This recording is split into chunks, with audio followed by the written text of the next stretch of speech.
Yo, welcome back to Star Spangled Gamblers. It's Sunday night in the lab. It'll probably be Monday or Tuesday morning when this podcast hits. We're going to be neck deep in Amy Coney Barrett's Supreme Court confirmation. We might be knees deep in some more Trail of Tears sob stories about coronavirus relief bills that may or may not be working themselves deeper and deeper down into the well of never passing in Congress. And we'll be closer to an election by a few days, too. That seems like it's going to be here any second. I'm Keen Dog. I'm your host. This is your OG Political Betting Podcast, and I'm here with my OGs today. Who wants to say hi first? Take it away, Pratik. Yeah.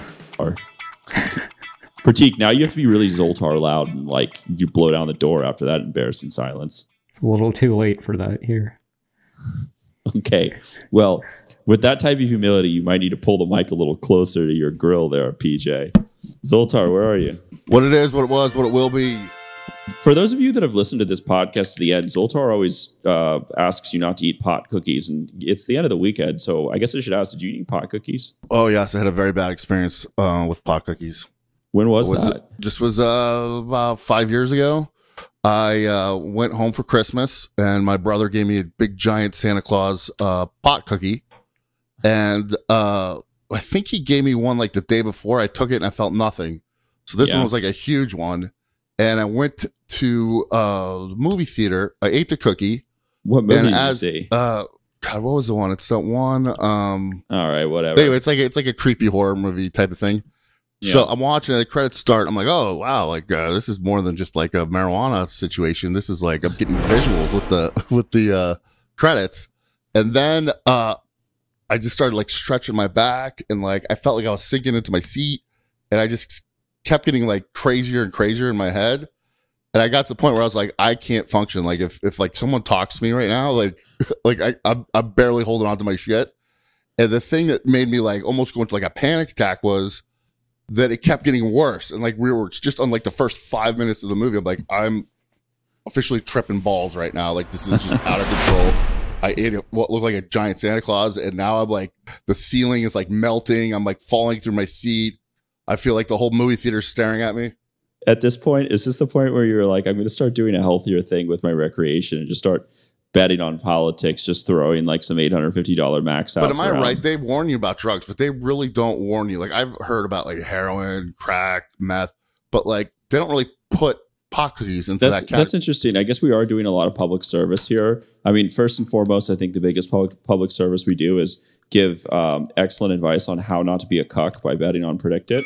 By the way, we have a great referral code. Go to starspangledgamblers.com/support. Everyone's getting super hot and bothered about this election, wanting to bet maybe $100 on or against Trump. If you use our referral code, the first $20 are on the house.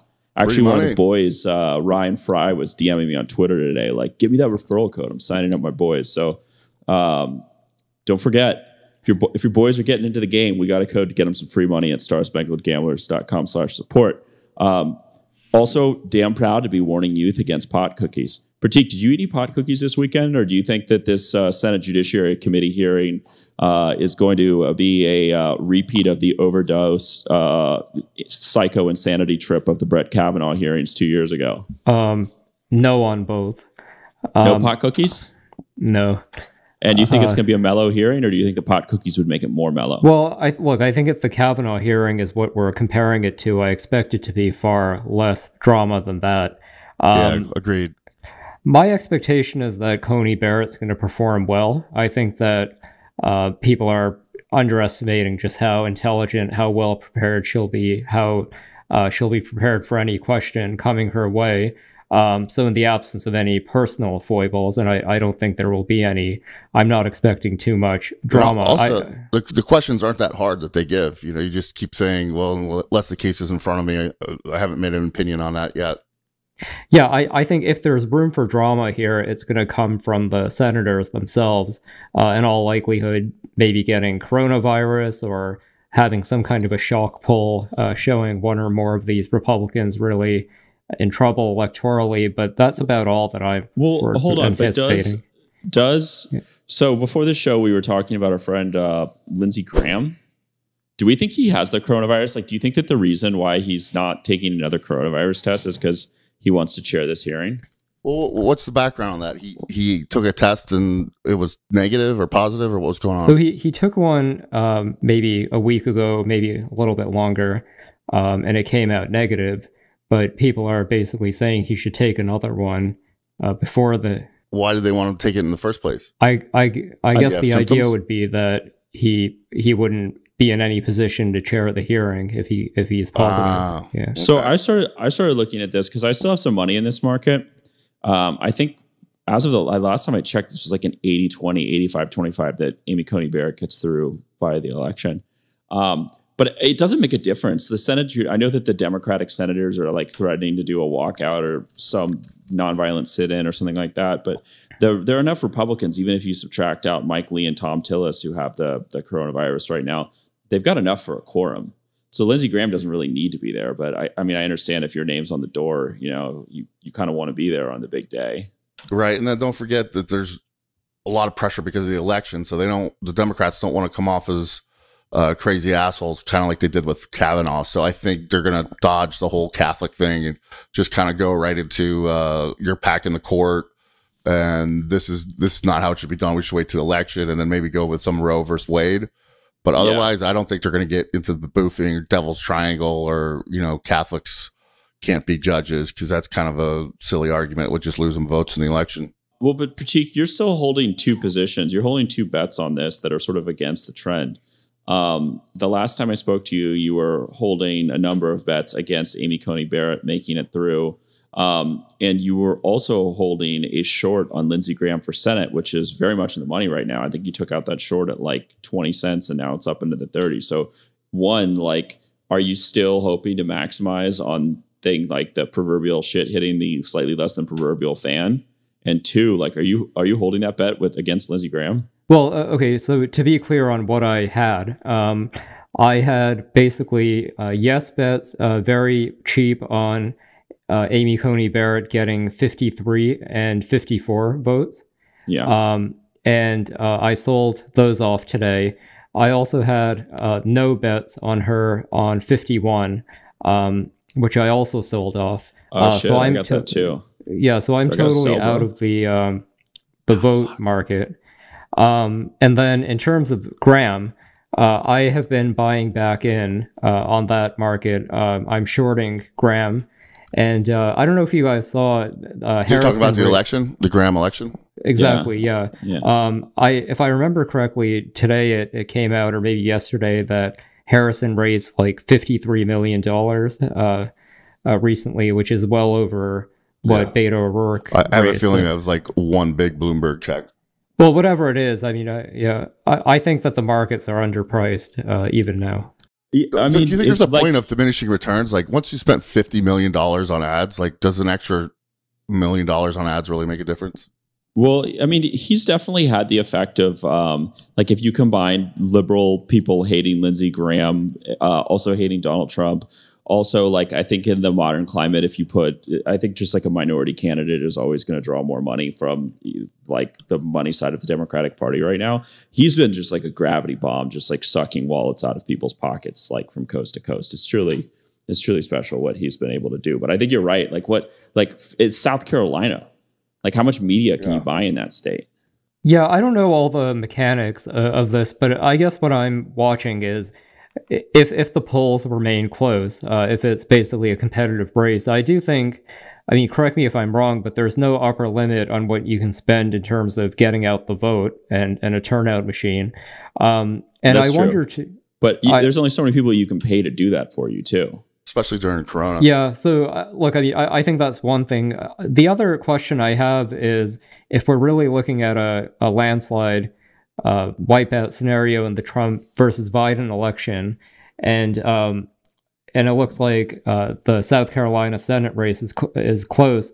I wonder if South Carolina will attract national Democratic money in the presidential race and maybe tighten the polls there enough that you might be able to make a profitable trade in the presidential market as well.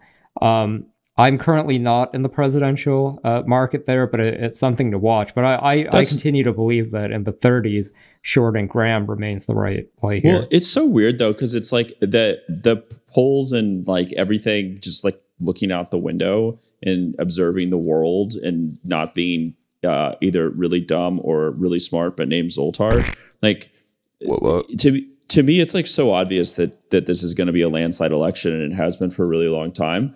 But like the shocker, there'll be the shocker state, but it feels like maybe not the best use of money to be throwing money around South Carolina and Tennessee and Missouri and like trying to figure out which is the one. Yeah, that's ultimately what I did going back to the Barrett market. That's what I did there. I just said, look, God knows what they'll do with scheduling and Corona. Maybe a couple people get sick and all this just for 15 cents. Like, come on, now let's just get out of this market, start buying up some other goodies. I did the same thing because I feel like I make most of my money on these legislative markets. Unfortunately, they're gone, so I guess I'm just like a cuck like everyone else now.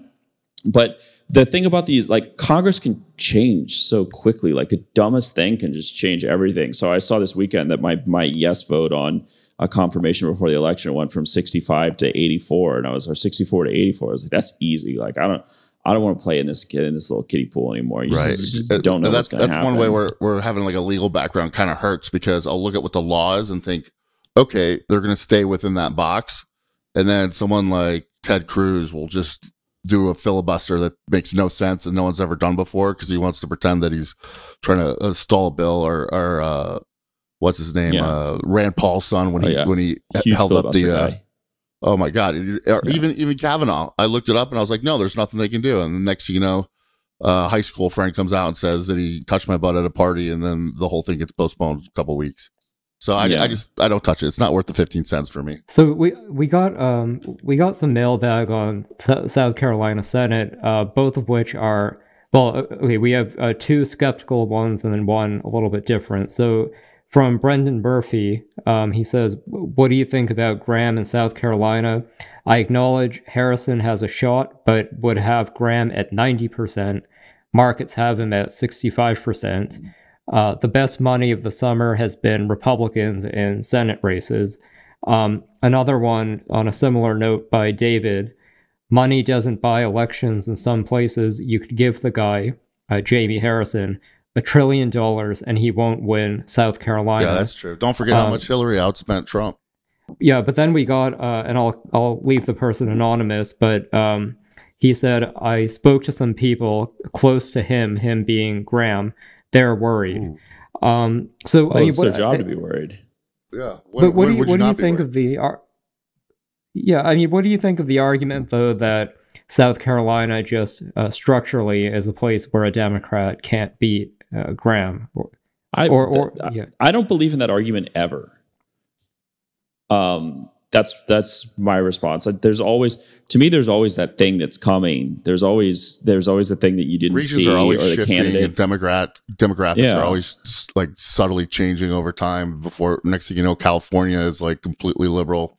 And then you'll watch some movie from the 50s where they're making fun of how conservative it is. Making money on that insight's hard though, because you have to know, when that's coming and when that's not coming. So yeah, like if we got to November and I found, like Lindsey Graham lost by 1%, Lindsey had lost by 30. Like, I guess I would be surprised because you're just conditioned to expect that. But like, I don't think that's like a good way to chase a return, is to be like, this is the day that the black swan's gonna land on Lindsey's little blonde locks.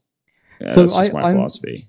Well, I'm viewing it a little bit differently. I think that especially right now, I don't think between now and the election, you actually have to really have a strong thesis on who's going to win. I think you simply have to know what's informing the market price.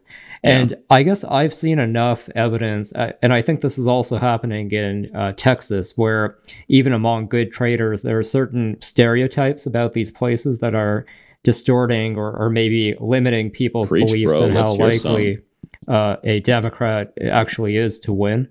If you have polls showing a very tight race and you have every indication that it's going to be a blue wave, you now have a Democratic candidate with ample money to be competing. It seems to me like the price in the 30s for Graham may very well be traders just bringing a preconception about how blue if you think South about Carolina it too, it's like the sports gamblers that always just bet on Notre Dame in football. I mean, the thing is that you can create a story to sell any thesis, and when the election comes, we'll divvy up the cash and find out who's right. But a lot of the people who will vote for Lindsey Graham as a Republican, like they were Democrats for a lot of their life, so it's not like it would be this huge dam breaking moment when they're like, oh, I'm going to vote in the D column this time. They've got a lot of experience voting for Democrats in South Carolina. Do you plan on flipping that once it gets to like 50s, or are you going to try to hold that thing till the end? Well, I started buying Graham. Actually, I've been buying him all along and flipping. Most recently, I flipped shares in the 20s when it reached in the mid 30s. I guess my thought now is I'm going to keep buying in the mid 30s, see where we are maybe a couple days before the election, and make a decision then. I'm not at all committed to holding these all the way through. But I haven't done any heavy positions on the election just because I want to see what's going to happen in that next debate, see what the October surprises are, and see how this Barrett nomination goes. Eddie Van Halen dead. How's that for an October surprise, bro? Oh, sucks. Rest in peace, brother. Dude. What October surprises are you thinking? Like, well, they're on the Trump side. They're going to try to release all the classified documents, maybe some emails, some juicy stuff there. But much to my chagrin, it seems like the public really doesn't give a shit about the Russiagate investigation anymore. But I do think that's what they're planning on doing. On the other end, God knows. I mean, they were able to pull a goddamn Access Hollywood tape from 20 years ago when he was talking about grabbing girls by the poon, and no one could have predicted that. It's Donald Trump, so there's a lot of material out there if they can just get their hands on it. I think the tax records were like the big one. If they could get a tape of him using a racial slur or something like that, that would be pretty bananas. But I just don't think I don't know. That's the thing. I just gotta see. This is not an election between unknown candidates. It's not like Bill Clinton, governor of what the fuck state? I forgot that place existed, running against like George H.W. Bush. I mean, like, everyone knows who Donald Trump is. Everyone knows who Joe Biden is. There's no evidence in like polls that there are, that many people who are undecided. Like, I don't see how any further surprises. But would you agree that they're holding their big guns for next week or two? I don't really think that like Trump's campaign is organized enough to hold their big guns for Biden's, anything. Though? You think they would do the Trump called the troops maybe, suckers? But they would need I feel like what Trump needs right now is like not just a Russian P tape of Joe Biden in reverse, like him with maybe some hookers in an Eastern European nation, but also like the full on American Psycho scene where Patrick Bateman's Lady of the Night is like running out through the dead bodies that are like suspended in plastic bags. Like, I think they would need all of that. They would need all of that on videotape to October surprise Trump back into this election. Just my opinion. Mm-hmm. So I'm inclined to think if we have an October surprise, one that's actually meaningful, it'll involve the health of one of the candidates. And we got a good, on that theme, mailbag item from Nihar, and I'm sympathetic to this, but he basically writes, people are way over-focused on Trump dying, which is unlikely, but under-focused on the effects of a non-fatal but still debilitating illness or before the election. No more debates, no more rally opportunities, wall-to-wall coverage of COVID and the pandemic, SCOTUS confirmation in jeopardy, top leadership organ of the GOP and Trump campaign sidelined by illness. And then added to that one from Rahul, I think they, meaning the Trump team, will suppress anything that makes Trump look weak. So I don't know. That seems to be they sucked at suppressing the coronavirus then. Wait, but do you know what October surprise I'm chasing right now? I actually am chasing one. I'm chasing the Cal Cunningham, North Carolina Senate. I don't know if it's come out that he was banging like some campaign aide, but he was sending her like DPs or texting her some weird salacious shit. I pulled a critique. I saw when that race went Thom Tillis at 27% odds on predict it to win. I was like, I don't think this guy's going to win this race, but 27 seems like a good time to buy. But do you think that little October surprise is going to catch fire, or do you think this is just like a nothing burger and we're not going to get some awesome stories about like people boning on a campaign in a way that will make middle-aged people's skin crawl. I'm basically of the view that it's not going to matter. Yeah, I think the sex scandals, today's society doesn't really care anymore. It long as it's matter not an for Katie underage Porter. person. Yeah, but the Trump, Stormy Daniels, Yeah, but as that's long as Trump. you don't have a love child, I think people will forgive you. Well, I can read some mailbag here. We got kind of competing takes here. This one from Tuckleg. Love him. Cunningham is trying to run as an anti-Trump guy and was trying to have a stand-up, all-around nice persona, and that persona has been shattered now. I don't think Trump voters were voting for Cunningham anyways. I think this affects mild Biden voters that'll just skip voting in the Senate. Not all of them will, but it only takes a few in a close race. Do people actually do that? Do they actually skip a race on like, oh yeah, I don't give a shit about this race. I'll just vote for everything below it. If I don't know the judge that's running or something, I'll just skip it. I'm not going to just vote based on whoever has the coolest name. Yeah, but this is the Senate, dude. There's people that just follow the president, and that's it. Could be. Not everyone's a political junkie like us. Yeah, and then, Scott Supak kind of took the opposite view. He said, politically, sure, it's not a good look, but from a logic and ethics standpoint, pretty hypocritical of a Trump voter who has been planning to vote for Cunningham to suddenly switch based on this. Okay, but like, what vote? Again, like I'm calling fake news on both of these because, like, at the end of the day, what voter? Like voters aren't working with like a sophisticated moral compass, at least not most of them. They're like oh, like their mind's made up, or they're weighing it. I don't think anyone's thinking about moral consistency in a voting booth.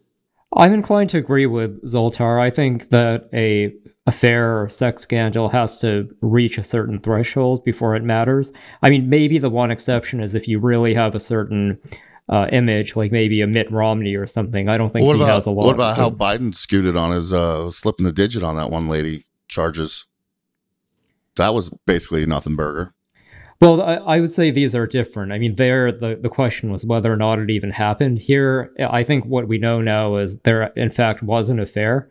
At the end of the day, though, I think that this race has always been a referendum on Tillis, who's been very unpopular in North Carolina. Now they're trying to personalize the race and make Cunningham look bad. I think assuming that we're looking at a blue wave in which Democrats are going to have a good year in North Carolina, I don't know that this changes the race fundamentally. But here's the counter argument is that if we get like a really good, juicy, like made for TV sex scandal, and maybe that's not the case. Like maybe in a couple of days I should reevaluate and just sell this position and take my money.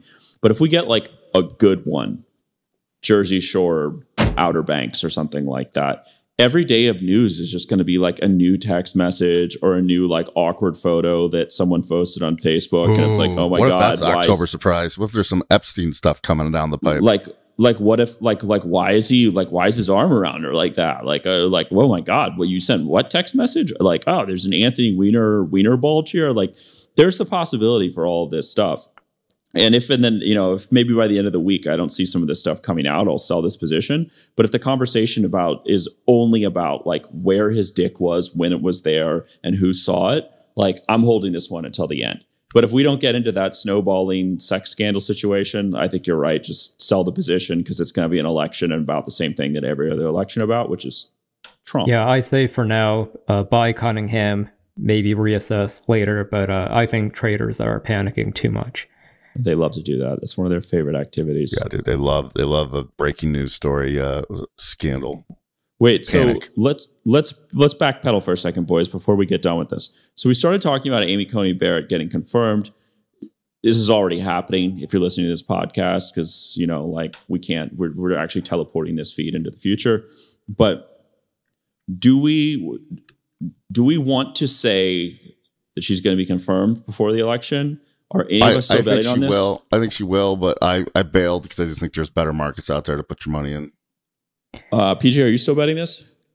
I'm not. No, I mean, I think she probably will get through before the election, but why would I bet on that at, what is it, like 80%? Yeah, 15 cents, and they come up with some procedural thing, and everyone pretends they have COVID or something like that. Like, God knows what they're going to pull out of their ass for this.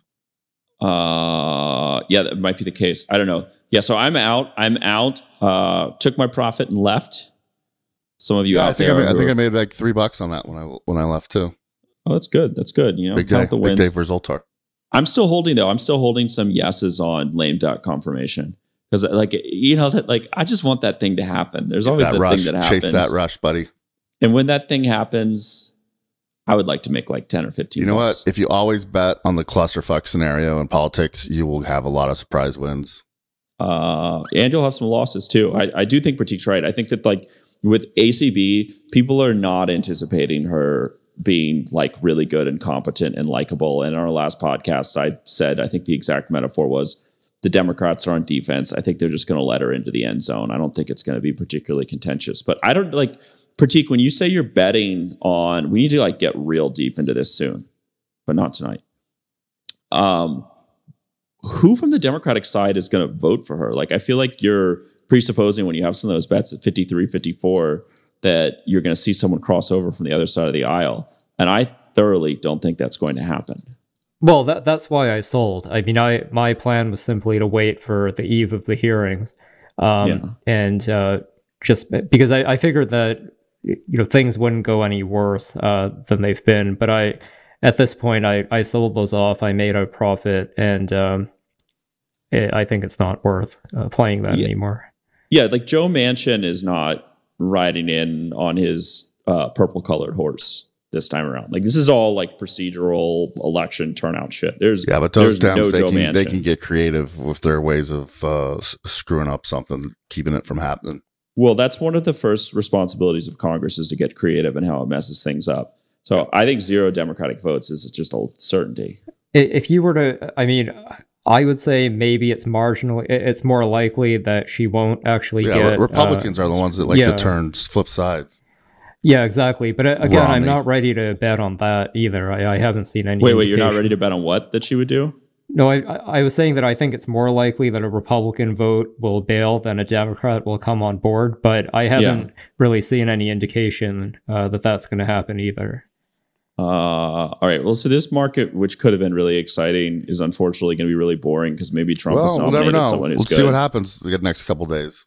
Okay. All right. Well, future Keen Dog, future Zoltar, and future Pratik. By the time this drops, we'll know if past. I will say this: it's not going to go. It's not going to go 100% smoothly, and she just gets in. There's going to be some type of fireworks. Maybe Cory Booker is going to do something really awkward, or maybe it's going to be like the Kavanaugh thing. Spartacus. How much money? This is the bet I would like. How many fundraising emails will Kamala Harris send out in the midst of the hearing? I don't know. I get texts from her all the time. I respond to them, but you know, they just. Does that mean you give money to Democrats? No, I sign up. Surprise our audience. I sign up for their mailing lists, and then I just talk trash to them, even though it's a auto robot texting me. Yeah, makes my day brighter. So resolved. We're not really betting so much on Amy Coney Barrett in any way, shape, or form right now. That's just bad TV. But I'm keeping an eye out on if the Democrats look bad. If they hammer too hard. I don't think they will, but if they do, I will take note of that and adjust my presidential election picks accordingly. There you have it. Are you still long on Trump? No, I haven't gone in on Trump yet. I have him, a couple states, but like I said, I'm going to wait till the October surprises, wait till the Barrett hearings, and wait till that third debate. He shit the bed big time on that first debate.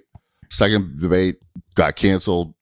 So I think this third debate, could really either make or break him. So I'm going to watch how that goes. I think he's not going to be as aggressive. He's going to hold back and try not to be interrupting a-hole. And maybe he'll give Biden enough rope to hang himself with. They should give him some pot cookies before this debate. Oh, God. Is there going to be a debate? Well, presumably there might be a third debate. Yeah, there's a third debate scheduled. I think they're arguing it's going to be virtual, and Trump is saying he'll have none of that, and we'll see how it goes from there. I doubt it'll be a amicable resolution. This just feels like a horror, like the Trump presidency feels like a horror movie franchise that's just gone on for too long. Like there were some like really cool things that happened early on, and it was like exciting, and I was on the edge of my seat. But now it's just like blood and gore of awkward and embarrassing and like bad, and it just like.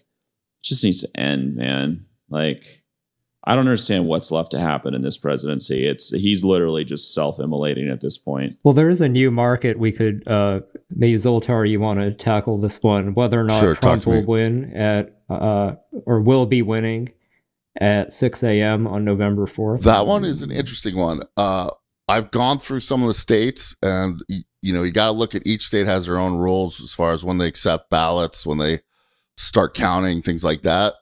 I haven't gone through as many as I would need to make a confident bet on that, but I do have. Tell us about the ones you have. So, like I promised last week, Carolina Reaper pick. If people are not familiar with the Carolina Reaper. Wait. I don't think you promised a Carolina Reaper pick. I think this is like its own drum roll here. Like, let's get the war drums going. I teased that in the last one. I'm gonna do a triple threat Carolina Reaper pick, which means 3 picks. But like, can we clarify the rules? The most important part. I'm trying to. Okay, but are you going to take all 3 of the Reapers at once? Oh God, no! 1 Reaper is enough to kill a man. But I'll do 3 bets. If I lose any one of those 3 bets, I will eat the Reaper on camera for one of our pods.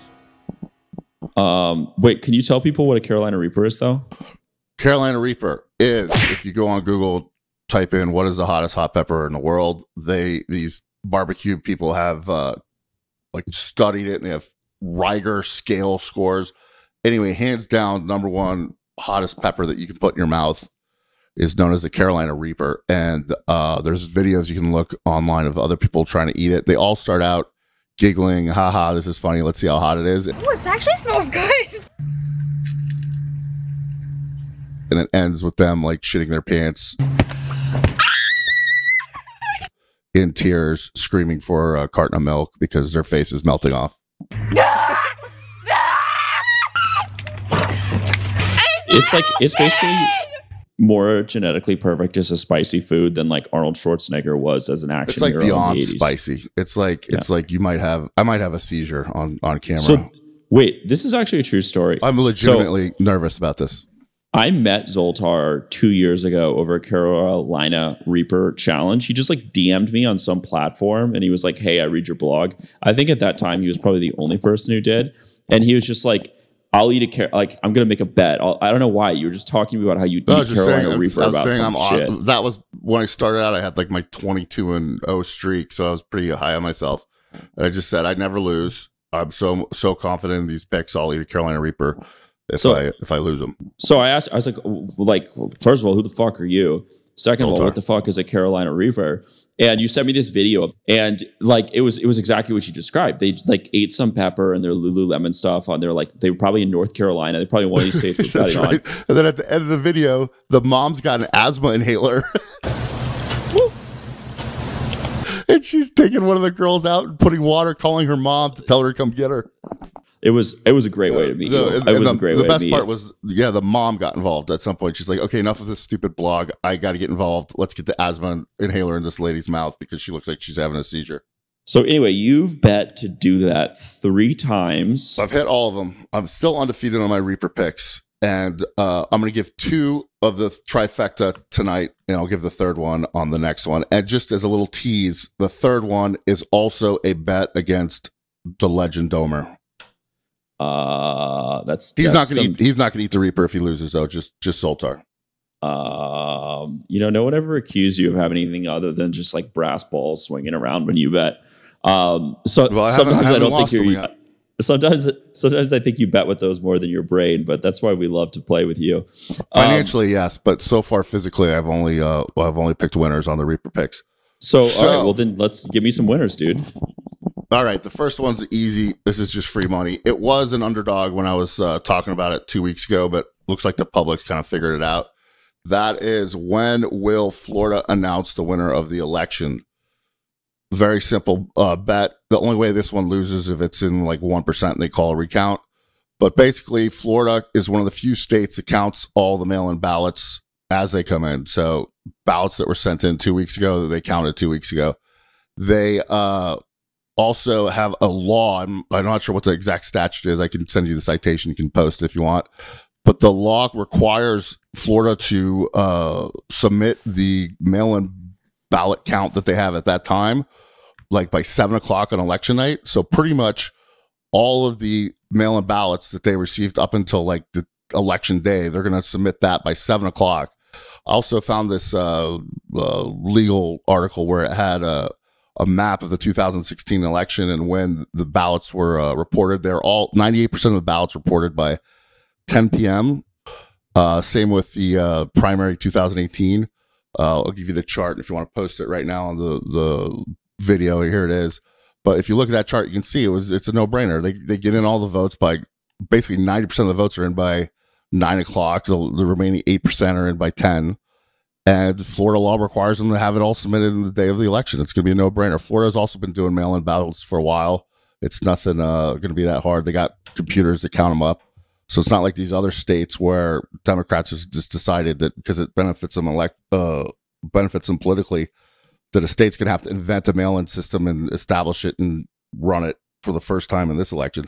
Florida's been doing this forever. It's not going to be hard. They're going to have the announcement probably around 10:30 Friday night. So Florida is going to announce the winner of the election on November 3rd.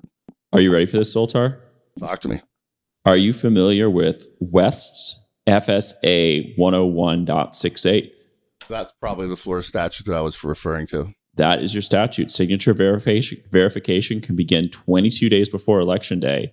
And 22 days before Election Day, they can start releasing. Here you go. Yeah. 7 returns. p.m. on the day of the election, the results of all early voting vote by mail ballots are canvassed and reported. These are like the good old days of political gambling when you can just like find the answer. And if you just find the answer, I was thinking about that. Like when you're just kind of doing shit research and then all of a sudden you realize, wait a minute, this is something I can trade on. That's a sweet spot in political gambling. That's when that's just a good news feeling. Junkies of us. Yeah. When you realize, oh, hold on. If they have to do that by law by 7:30, that means they're going to report it on the night of the election. And I do think that was a bet. And 2 weeks ago when I was teasing this, it was at 45 cents. It was an underdog bet. But since that time, I think the public has figured out what I figured out. So now it's up to like 70 cents, something like that. But it's basically free money. I would take it all the way up to like 90, or I'd take it all the way up to 85 cents. This is when I just want to get my grandkids and bump them around in my lap and tell them like life is grand, you know, or just walk into the backyard and pull a little money off the tree. Excellent work, Zoltar. All right. So then the second Carolina Reaper pick for the week is very similar. It is on the state of Pennsylvania, and it's basically the opposite bet. You're going to bet that Pennsylvania will not have their election results by November 3rd. Oh, yeah, that is also free money. There's quotes from election office officials saying we're not going to have it the night of the election. Unlike Florida, they don't count them ahead of time. They count them. I think they start at 7 o'clock. They can't even start until that day. They've never done it before. They accept ballots until the 6th. So think about that. Mail-in ballots, they have to assume all of them are going to be submitted. So let's say every election, 20% of them don't get mailed back. They don't know that until the 6th. So they can't just assume, oh, there's 50,000 votes outstanding, but 20 of them are just not going to be returned. They got to assume all 50 of those could be reported. So they're not going to, unless it's a blowout, they're not going to report the results of that election. And it was 2% Trump win at the last 2016 election. I think this one's going to be close, and it's going to take them forever to figure out how to count all those votes. Dude, you know what sucks about this, though? Is that I feel like Delaware County outside of Philadelphia would be such a good bellwether to know about some of these other kind of suburban areas. Like I think Delaware County is like almost the Orange County of the East Coast, where they just didn't fuck with Democrats for so long that like it was just truly shocking the last few cycles. I would love to know what the vote count there was before here's a nice we quote get to Dallas and Houston and those places. Here's a nice quote from one of the election officials of Pennsylvania. Are we going to have results by midnight on election night if we have 3 million mailed-in ballots? Huh. No, we will not. So that's very correct. That's not ambiguous. And that's a guy who knows. That's not some politician slanting. That's one of the officials doing the counts.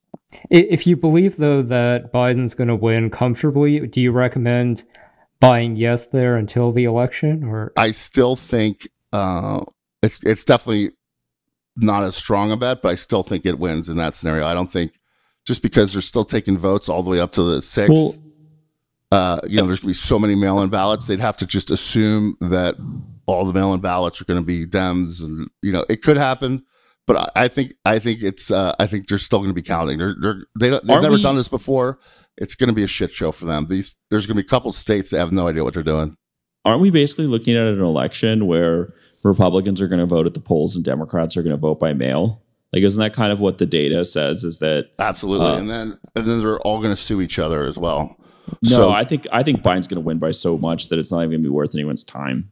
Yeah, if there's a blowout, the only way they sue each other is if it's going to make a difference in the election. But there's going to be so many states that, in aggregate, if they win all the lawsuits, that it's just going to turn into a big clusterfuck.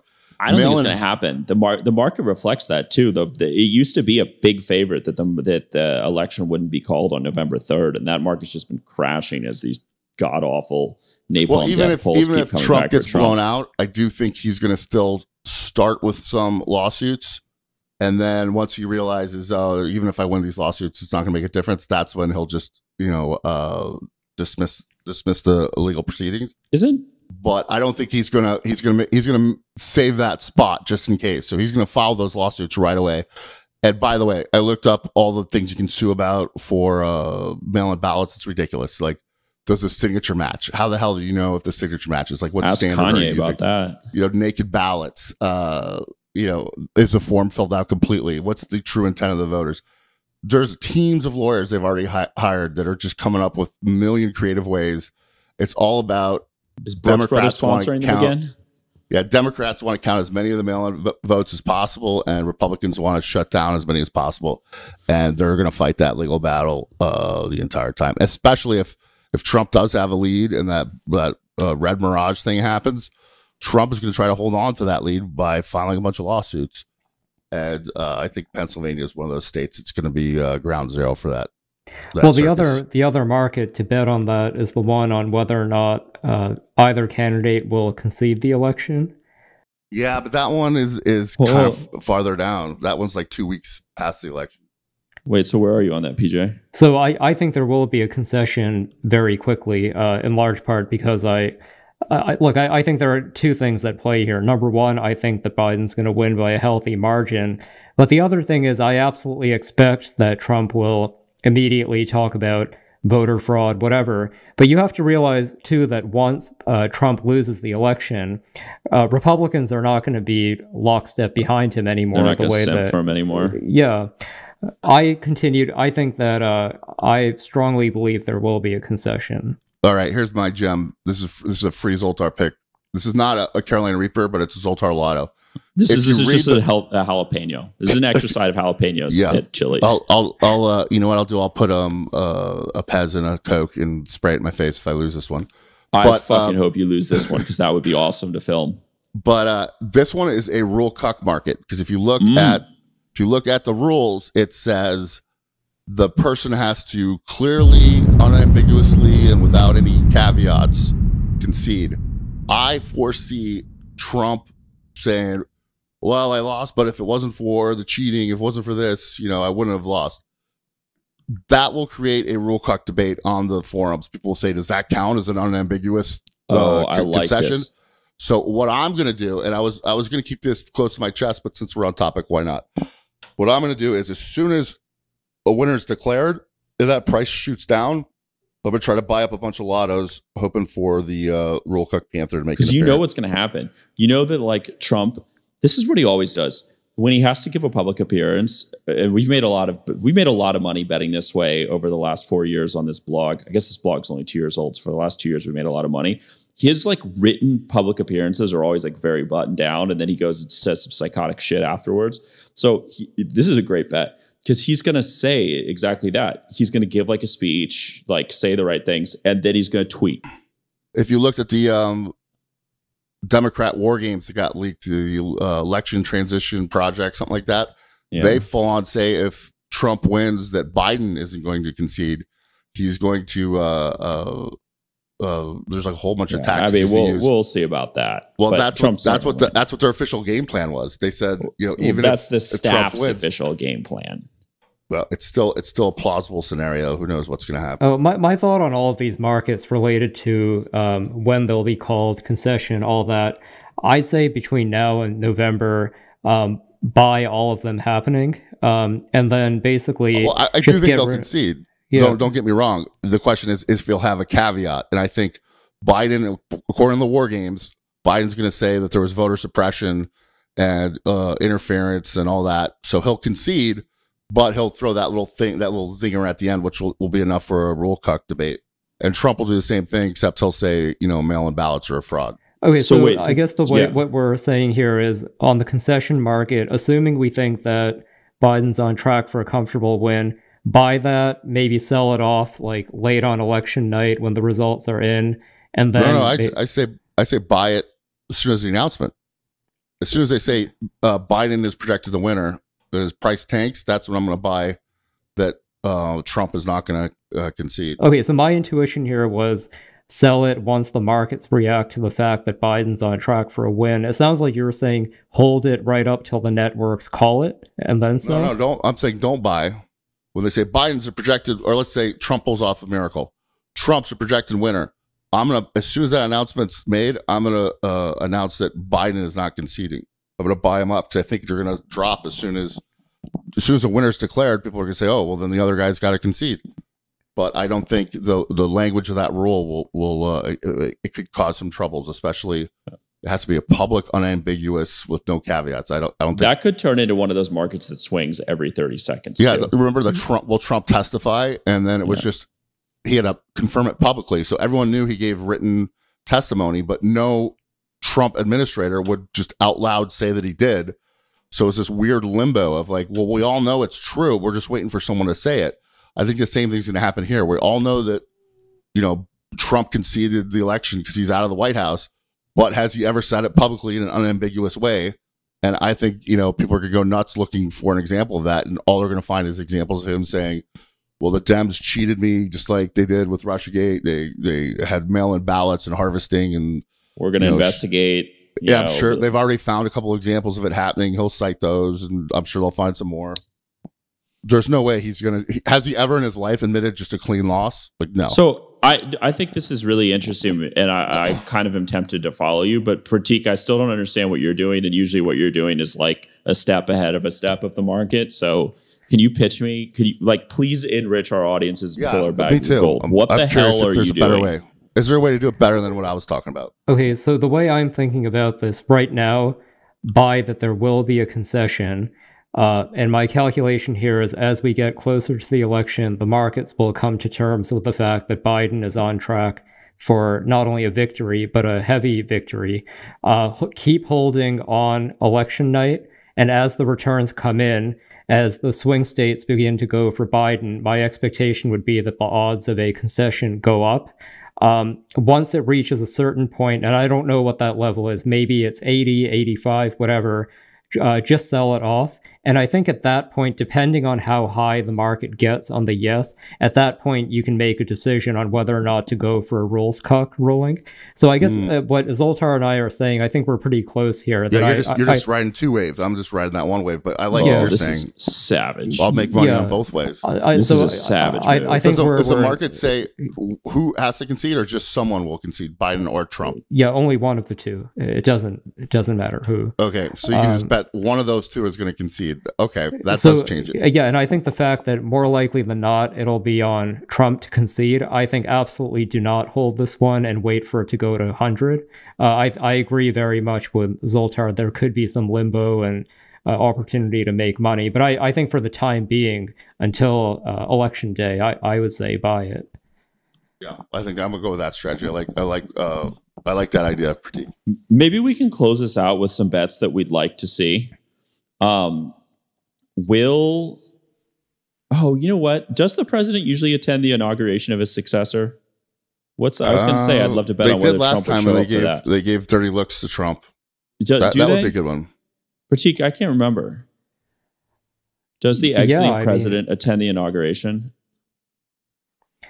Now that I think about it, I can't remember. My intuition here is, of course, they do to show a peaceful transfer of power, but I just don't remember now that I think about it. This is a question. If only we had all the knowledge of the world on a searchable index database that we could instantaneously I'm really annoyed, by the way, that Predicted is down for maintenance right now as we're recording. Yeah. I was trying to look at because I think I had some good finds too, but just another quick tip to everyone is when you're looking at Trump or Biden, don't forget those random markets that were like, will the winner of the primary of Texas also win the election? Because a lot of those are actually a couple cents cheaper than the Biden or Trump prices. Also, hilariously, some like total Trump troll released a podcast about Tim Pool. Yeah. And in like the most like kind of Trumpy MAGA money way, the price on Trump winning the election went through the roof, but like no one was buying the other side. It would, it was like, oh man, it would have been way cheaper just to buy no on Biden, but I guess they just didn't know how to do that. So here's the answer to the question. The outgoing president customarily attends the president-elect's inauguration. So here's the bet Mr. and Mrs. Predicted. Write it down. Give it to me as an early Christmas present. Will Donald Trump attend Joe Biden's inauguration? I like that one. I say no. Maybe that's how we should close this out. Do you fellas have any ideas? Well, let's see. I'd like to see bets. Will Epstein's pimp lady, Madame, what's her name? I'd like to see about if she gets Epstein when she's in jail. Also, one on if the October surprise will include Hillary emails or something related to Russiagate, something like that. That'd be a fun one. Betting on what October surprise will Joe Biden meet with Kim Jong-un in 2021? No way. I want that market. You know, the market I want is how many Supreme Court justices will be seated by whatever date. I think it's like a non-starter that Biden would actually pack the court, but people are taking it seriously. Oh, I love that. That would be like the Dem version of MAGA money. And by the way, if you look at the election transition war games, they talk about using the threat of packing the court just for negotiation leverage. There's no actual intent to do it. So I agree with you, Pratik. Will Nancy Pelosi run for re-election in 2022? Ooh. You think she won't? I mean, she is visibly old now. Like you know how people like go on in their lives and they're like same, and then they just wake up in the morning, like brush their teeth, have their Wheaties, and they're just old as fuck. Like it just happens. Like something happened to Nancy Pelosi in the last year or two where she crossed that line, and she is like, she'll literally work herself to death. Like that woman does not have an off switch. Yeah. So she moves her hands way too much when she talks. It's off-putting. It's hard to hear her talk now because of her dentures or whatever's going on there. So related to that, what would be a fun one is will person X get caught in public without a COVID mask on, like photographed. By the way, that's a free money market. Will Pelosi be acting president? Have you guys been in that? Yeah, I've seen that. There's still one on if Epstein's gonna get pardoned. That's free money. I think there's an Oprah one. If I had my predicted account not closed, I could show you. But I was looking at all the markets. It's amazing how many 4-cent like guaranteed markets are still out there. Well, that Pelosi one I've been getting knows in the low 90s. I mean, that's awesome. Wow. Yeah, I don't know what's going on there. Well, but the way to answer these questions is to be like, well, what's the situation where it happens? So Pelosi would be acting president if like a tie or something. Like Trump has the coronavirus and goes to a debate and then like in a show of solidarity, like makes out with Joe Biden. But like also is the Secretary of State? No, the Secretary of State's, yeah. And then they like both died, right? Well, I think if the Electoral College is a tie, there's like some scenario where, if both sides don't agree and it's a tie, then it goes to her or something like that. And then she like the House breaks the tie like they did in that one election that got Henry Clay like super butthurt. And yeah. Do you know what would be another good market? What if you bet on if the next debate's going to be virtual or in person? Well, that's not happening. Like big Donnie's not doing it. They're going to put that giant spit shield between them like they had, make it look like a penalty box. Yeah, that's not happening. It's going to be penalty box all around. So, do you think the third debate's going to happen at all? I don't know, dude. It's like that. You know what I'm going to miss? Well, I'm not going to miss it, but like a year from now, I'm going to miss it. Like the whole betting thing where anything can happen with Donald Trump, like anything that you think like you don't know. And that there's like always that just like black beast of a rules cuck following you around because like Donald Trump will just throw his hands up and say like, fuck it. I'm not going to go to the World War I graveyard where there's like 10 million people buried because it's raining and I don't want to fuck my hair up. 100-year anniversary. Like that's always coming with Trump. I don't think we're going to see another president again that's like that erratic and gives that much volatility to any marketplace and any news cycle. Well, he brings in so many bettors too, because people who hate him love betting against him, and people who like him love betting with him. Yeah, man, Donnie. I think the news is going to be so much more boring once he's gone. The betting markets are going to suck worse than they already do, dude. You know, a lot of tough times ahead. We're just gonna have to go into a cave and like watch porn and commit seppuku. I don't know what's going to be left for us. Word. Pratik, is there anything left for you to be hopeful for in life after this election? Well, I can read a comment that's Do we have any hate mail? Let's end it with a nice hate mail. Let's end with some comments from the audience. I was going to read some nice ones for a change. Okay, well, let's do some nice ones and some bad ones. Why don't you start us with... Honestly, I don't think I've read a nice one in over like a month. Yeah, so let's go. Make me feel good. Make us feel good. Okay, Slim Pickens. I'm a plug. I guess I'm going to... anyway, plug SSG for a quick sec. I checked it out for the first time and enjoyed the show. Zoltar, Keendog, and Pratik all do a great job and balance each other well in their different roles. It's an entertaining show with good takes, even if you disagree with them. Zoltar made a joke that made me spit my sandwich out with laughter. I get why people are skeptical. I was too. Lots of BS in the comments. But these guys are doing good work, and it's a fun show. Check it out when you have some free time. I'm going to follow every one of these with the same answer. Wow. StarSpangled.com/support, boys. What else you got? Give us some shangle. Dustin Webb, just wanted to say, I think the crew you have is really great. You provide a certain balance to each other, which is fun, and I never feel you guys are talking out of your ass, which is more than I can say for several of your guests, but aside from that, good job. Yeah, I'm totally comfortable admitting when I have no clue what's going on. Wait, can I count this as... I don't think this is going to be in your praise mail column. It's in your hate mail column, but Anonymous said, Zoltar is my favorite living dirtbag. Well, I think that's a compliment. It's not the worst thing I've ever heard. I mean, there are a lot of dirtbags, so you're winning a pretty stacked competition. We're going to be the best at something. Yeah, dude. Jeremy Scorpio. SSG are long-term winners in the political betting game. They taught me a lot, and they have the only podcast worth watching, in my opinion. Keep up the good work, guys. And if I may, this guy actually DM'd me on Twitter, gave me some Korean baseball picks. I put $200 on each, and he won me $450. Boy, those are the boys. The boys come through sometimes. You know? I was just like, the games were at like 9 a.m. on a Tuesday. I'm looking at some weird website that's got the North Korean but I was like, God damn it, it's inning 6. If my boss comes in, he's gonna know I'm a degenerate, but I don't care. So anyway, kudos to Mr. Scorpio. He actually he gave me 3 for 3 on Korean baseball picks. You know, maybe that's like the better way to ask for support for the podcast is just to ask for your betting picks for really irrelevant global sports, like some Russian ping pong, maybe some Kazakhstani basketball, but listen, this podcast goes by the grace of God. We have an awesome editor who if we had to edit this shit ourselves, it would never come out.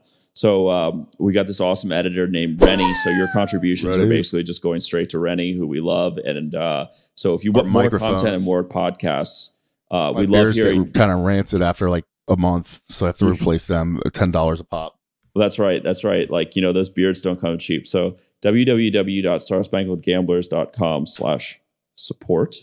And there are a lot of options to do that. I'm actually, you guys don't know this yet, but I'm going to roll out some premium features soon, but that's going to have to be a conversation for a future podcast. Maybe for the Christmas season. Oh yeah. Let's have a Black Friday sale. We're going to sell Pratik's body at a steep discount to anyone who will sponsor an episode of Star Spangled. Maybe I'll sell that Rainbow Jeremy Sits When He Pees t-shirt. That's a great idea. Guys, this has been Star Spangled Gamblers. If you're still with us, we love you. Don't eat pop cookies.